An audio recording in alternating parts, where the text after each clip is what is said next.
Okay, let's dive into something truly unique, a memoir. But we're not talking about some statesman or celebrity. No, this is a confession from a master of temptation himself.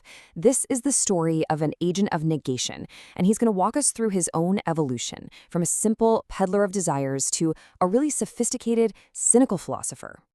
And this quote, this gets right to the heart of it all. Right from the jump, he's admitting to a professional failure. See, he made a bet that he could distract and totally overwhelm the human spirit. And he lost. His entire story is framed by that loss, giving us the cynical but kind of reflective look back on a very, very long career spent bargaining for the human soul. Now, to really get his story, you have to understand he has two faces. On the left, you've got the legend. This is the primal, impulsive demon from all the old tales, a being of pure id. He's a force of nature, offering a raw, straight-up contract. But on the right, you have the philosopher, the modern, calculating tempter, the sophisticated ego. He's witty, he's rational, and he's not selling raw power anymore. Oh no, he's selling the illusion of security. This is the story of how that legend became the philosopher. So let's start at the beginning, Act 1. This is the origin story, the classic bargain you'd find in the old Faustbusch legends. We're talking fire, brimstone, and a deal signed in blood, the whole shebang. The original tempter was basically a creature of pure id, that raw, instinctual part of our brain. He wasn't into complex philosophy. Just think of him as a supernatural ATM for whatever unfiltered desire you had. The bargain was brutally simple. You want power, pleasure, knowledge. Fine, the price is your soul. A direct, clean transaction, driven by nothing but impulse. And in his own words, this early work was, well, a crude art form. It worked, sure, for a simpler time when what people wanted was less complicated. But as humanity got more complex, this kind of blunt force approach just wasn't cutting it anymore. He needed a new strategy, something a bit more refined. And that brings us to the modern era, where the game gets infinitely more sophisticated. So welcome to Act 2, The Gilded Cage. This is where the deal isn't about getting greatness, it's about settling for a comfortable prison. And this is where our philosopher persona really shines. He comes up with his masterpiece, the Faustian inversion. He had this brilliant realization that modern people weren't really hungry for infinite power, they were terrified of risk, so he just flipped the script. The new bargain wasn't about striving for more, it was about settling for a guaranteed, stagnant safety.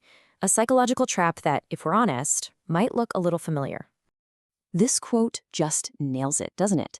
The temptation completely shifted.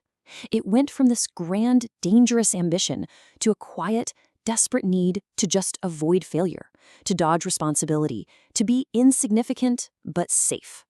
The contract became an insurance policy against the terror of actually living a meaningful life. And here's the ultimate, ironic punchline. What happens to the soul that takes this deal, that trades it all for safety? Well, as you can see, it becomes so hollow, so empty of passion, that it gets rejected by the Council of Inferno. And not because it's too good, no. It's because it is, and I'm quoting here, too small to burn. Turns out the ultimate damnation isn't fire, it's just being completely ignored. You see, the philosopher operates in this new marketplace he likes to call the vile economy. It's not a real place, it's a state of mind. And in this economy, truth and enlightenment aren't gifts from heaven. Nope.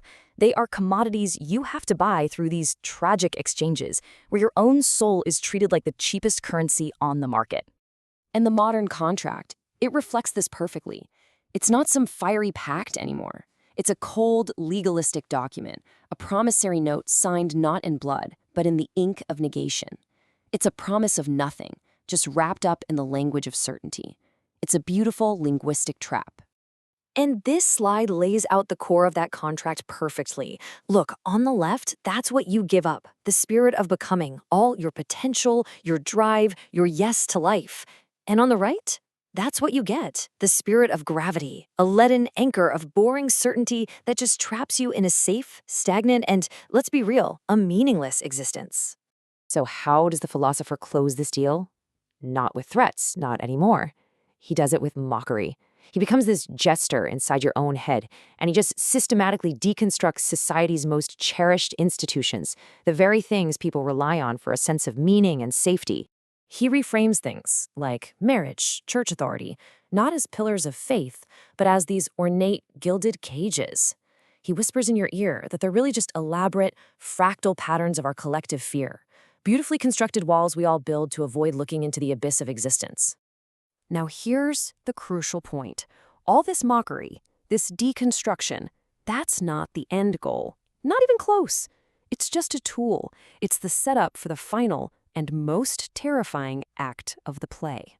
Because the philosopher's true goal isn't damnation in the old sense. It's something much more subtle. The complete liquefaction of the soul. A total dismantling of the ego. Stripping away every unearned title, every bit of borrowed pride, every single comforting illusion you have. And he gets you there through this brutal four-step process. First comes the mockery, that jester's laugh that shatters your pride. That leads to step 2, the liquefaction of the soul, where your ego just melts away. Then, step 3, you have to confront zero, your own total insignificance. And finally, only when you're in that silence can you hear the honest sound of the universe without any illusions. And this logic of zero, well, that's the final exam of his cynical education. It's the unfiltered, terrifying truth of just how small the ego really is. And it's a realization you can only reach when every filter, every lie, every form of intellectual censorship has been ruthlessly torn away. But here's the great twist. The point of this horrifying process isn't just destruction. It's to teach a new kind of survival. See, true courage isn't found in building walls to hide from the abyss. It's found in learning to walk the fragile rope that's stretched right across it.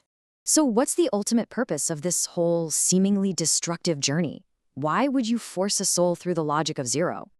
Well, it brings us to the final choice.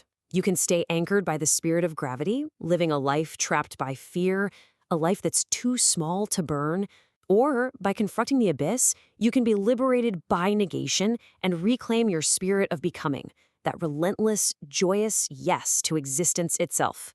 And this is the ultimate paradox of the tempter's whole memoir. He, the spirit of negation, isn't actually the final enemy. He's a subverter, a cynical jester whose mockery clears away all the comforting lies, making a truly authentic, affirmative life possible, but only for those brave enough to walk the rope. And so he leaves us with one final question, turning his jester's mirror right back on us. After all this, we have to ask ourselves, are our own ambitions, our goals, our search for meaning, are they truly noble? Or are they just a more sophisticated, well-dressed version of those same primal desires he started peddling so many centuries ago?